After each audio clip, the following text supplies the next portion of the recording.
חישובים עם קוסינוס, עם פונקציית הקוסינוס. נתון משולש ישר זווית ABC, הנה הוא כאן A, B ו-C, בו האורך של הניצב AC, B שווה 1.5, בואו נגיד שמדובר במטרים.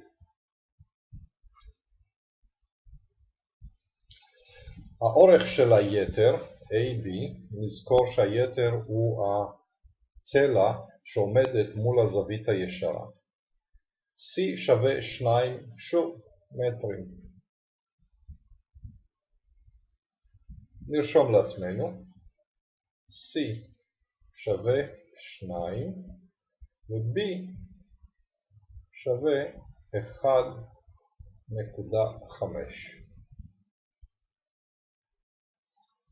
השאלה היא מה גודלה של הזווית CAB. CAB מסומנת כאן באלפא, והשאלה היא שווה מה גודלה. יש לנו כאן ניצב צמוד לזווית וזווית ויתר. זה אומר קוסינוס. נרשום את ההגדרה. קוסינוס של הזווית אלפא שווה ניצב צמוד לזווית מחולק ביתר. במקרה שלנו כאן אנחנו מדברים על B חלקי C. נרשום לעצמנו מחדש ונציב את הערכים שאנחנו מכירים. קוסינוס של הזווית אלפא, אין לנו דרך להחליף את אלפא בינתיים, כי זאת השאלה, מה גודלה של אלפא. אבל זה שווה ל-B, B הוא 1.5,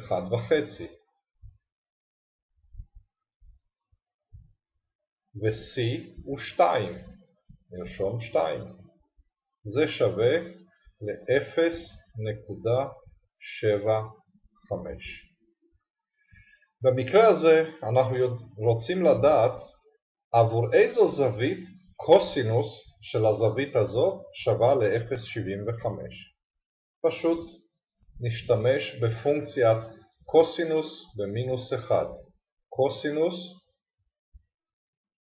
מינוס 1 של 0.75. במחשבונים שלכם הקוסינוס הזה מופיע על ידי לחיצה על Shift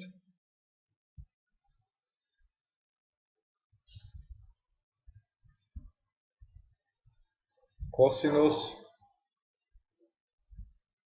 פתח סוגריים,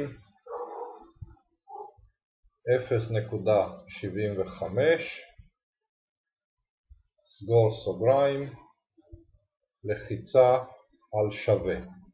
במקרה שלי אני אשתמש במחשבון שנראה טיפה שונה. בואו נסתכל, אני כותב 0.75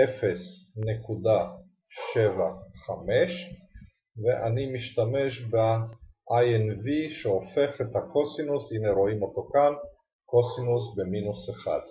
וקיבלנו את הערך 41.4096. נרשום את זה.